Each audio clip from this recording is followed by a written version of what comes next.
Orang dulu juga didustakan, bersabarlah. Ma yuqalu laka illa ma qad qila lirrusuli min qablika inna rabbaka ladu maghfiratin wa du iqabin alim. Tidaklah ada yang dikatakan oleh orang-orang kafir kepadanya itu selain apa yang sesungguhnya telah dikatakan kepada rasul-rasul sebelum kamu. Sesungguhnya Tuhan kamu benar-benar mempunyai ampunan dan hukuman yang pedih.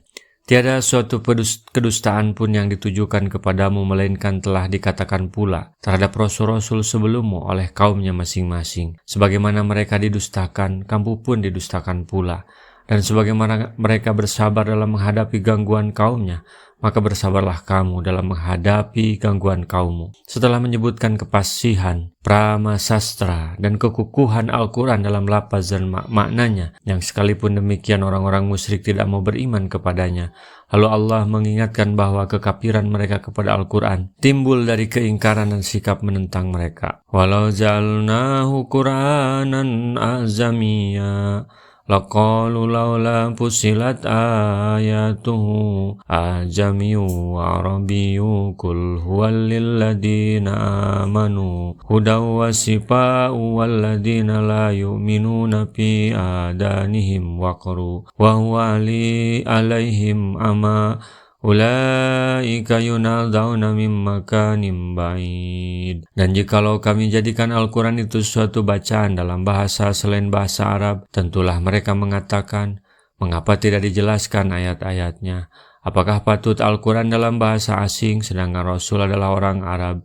Katakanlah Al-Quran itu adalah petunjuk dan penawar bagi orang-orang yang beriman, dan orang-orang yang tidak beriman pada telinga mereka ada sumbatan. Sedangkan Al-Quran itu suatu kegelapan bagi mereka. Mereka itu adalah seperti orang-orang yang dipanggil dari tempat yang jauh. Hakikatnya keingkaran mereka itu tidak ada alasan selain karena kesombongan tadi. Seandainya Al-Quran diturunkan dengan bahasa asing, tentulah mereka akan mengatakan dengan nada menentang dan ingkar. Mereka akan mengatakan, mengapa ayat-ayatnya tidak dijelaskan dengan bahasa Arab? Dan tentulah mereka mengingkarinya seraya berkata, mengapa bahasa asing diturunkan kepada lawan bicara yang berbahasa Arab lagi tidak memahaminya? Mereka bilang Al-Quran ini diturunkan untuk orang Arab. Kita ini orang Indonesia misalnya, maka kita beda. Tetapi ketika dihadirkan penjelasan Al-Quran dalam bahasa Indonesia seperti tulisan ini, mereka tetap saja tidak akan percaya dengan berkata, untuk menjelaskan Al-Quran harus orang yang pintar bahasa Arab. Demikianlah karakter orang-orang yang hakikatnya tidak beriman kepada Al-Quran ini, sebagaimana orang-orang yang tidak beriman dahulu juga demikian. Katakanlah, hai Muhammad, bahwa Al-Quran ini bagi orang yang beriman kepadanya merupakan petunjuk bagi kalbunya dan penawar bagi semua keraguan dan kebimbangan yang ada di dalam dadanya. Orang-orang yang tidak beriman tidak memahami apa yang terkandung di dalamnya. Mereka tidak memperoleh petunjuk dari keterangan yang terkandung di dalam Al-Quran. Seakan-akan mereka dipanggil dari tempat yang jauh, yang artinya tentu saja mereka tidak dapat mendengar seruan itu dan tidak pula memahaminya. Walaqad ataina Musal kitaba fakhtalifa fihi walaula kalimatun sabaqat min rabbika laqudiya bainahum wa innahum lafi syakim minhu murib. Dan sesungguhnya telah kami berikan kepada Musa Taurat, lalu diperselisihkan tentang Taurat itu.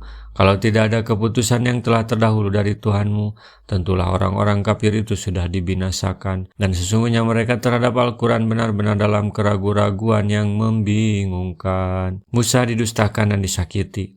Ini untuk menghibur hati Nabi SAW yang menghadapi hal yang sama dari kaumnya. Maka Allah memerintahkan kepadanya untuk bersabar sampai waktu yang telah ditetapkan. Allah yang menetapkan ditangguhkannya hisab sampai hari mereka dikembalikan, yaitu hari kiamat. Pastilah disegerakan azab bagi mereka. Tetapi Allah telah menetapkan bagi mereka suatu hari yang mereka tidak akan dapat selamat dari hari itu. Dia adalah kedustaan yang mereka lancarkan terhadap Al-Quran berdasarkan keyakinan kepada apa yang mereka ungkapkan. Bahkan mereka ragu dengan apa yang mereka katakan terhadap Al-Quran, lagi tidak yakin dengan pendapat mereka sendiri. Man amila sholihan falinafsihi wa man asya fa'alaiha wa ma rabbuka bidzalamil lil abid. Barang siapa yang mengerjakan amal yang soleh, maka pahalanya untuk dirinya sendiri. Dan barang siapa yang berbuat jahat, maka dosanya atas dirinya sendiri. Dan sekali-kali tidaklah Tuhanmu menganiaya hamba-hambanya. Barang siapa yang menerima dakwah dan masuk Islam lalu melaksanakan amal soleh sesuai syariat Allah, sesungguhnya manfaat dari perbuatannya itu kembali kepada dirinya sendiri. Sebaliknya mereka yang menolak dakwah, tidak mau masuk Islam, dan berbuat jahat, sesungguhnya akibat dari perbuatannya itu akan menimpa dirinya sendiri. Dia tidak menyiksa seseorang melainkan atas dasar dosa yang dilakukannya, dan dia tidak mengazab seseorang melainkan sesudah tegaknya alasan terhadap yang bersangkutan, yaitu dengan mengutus Rasulnya kepadanya. Rasulullah SAW bersabda, "Balighu anni walau ayatan," sampaikan dariku meskipun satu ayat. Mari kita sebarkan jalan kebahagiaan dengan like, share, dan subscribe channel ini.